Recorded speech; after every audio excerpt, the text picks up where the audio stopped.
Time and again we see an attempt to equate the Israeli state with Hamas, or indeed the actions of the IDF, with the indiscriminate acts of Hamas terrorists. But as I've said on this programme before, there is no real moral equivalence. Over the weekend, this moral disparity displayed itself clearly on the streets of London.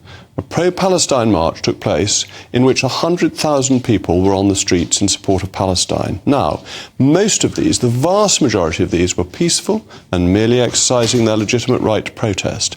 However, there's equally no doubt that this movement has provided a space for extremists to thrive.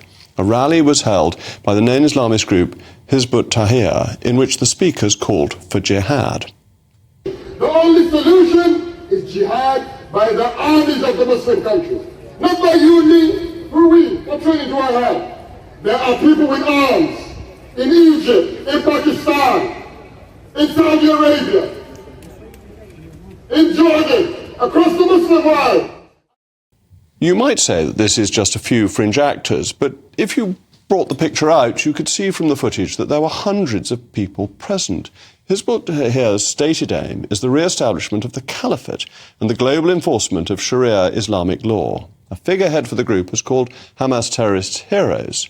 But this event posed a difficult challenge for the police.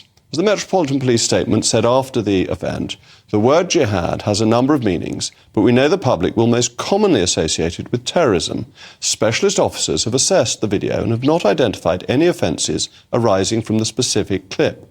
We have also sought advice from the specialist Crown Prosecution Service lawyers who have reached the same conclusion. Well, it didn't end there. An individual had this to say at the protest.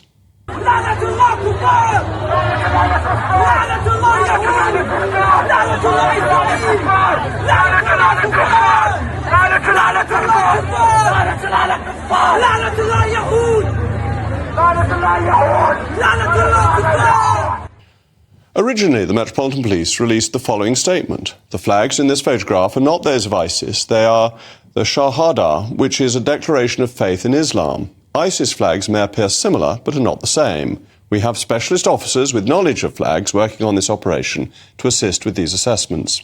But when the Canadian human rights activist Jasmine Mohammed, among others, translated the Arabic of this individual as "May Allah's curse be on infidels, may Allah's curse be on the Jews," the Metropolitan Police deleted its tweet and announced the individual had been arrested under suspicion of incitement to racial hatred. Now, this is not particularly easy for the police, and as the Metropolitan Police Commissioner Sir Mark Rowley said today, the line of the law must be drawn by politicians, not by the police. And this is fair enough.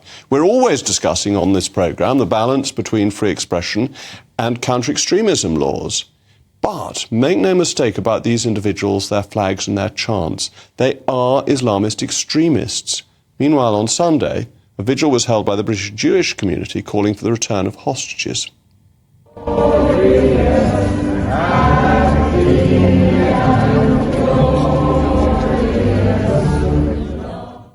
There were no calls for jihad, no Islamist rallies, no curses upon ethnic minorities, no fighting with the police, no balaclavas, no smoke grenades, just the national anthem and a commemoration of the deceased.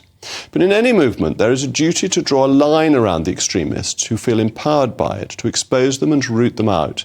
As the case of IDF and Hamas, there is no moral equivalence. As always, I want to hear from you. Let me know your thoughts. mailmog@gbnews.com.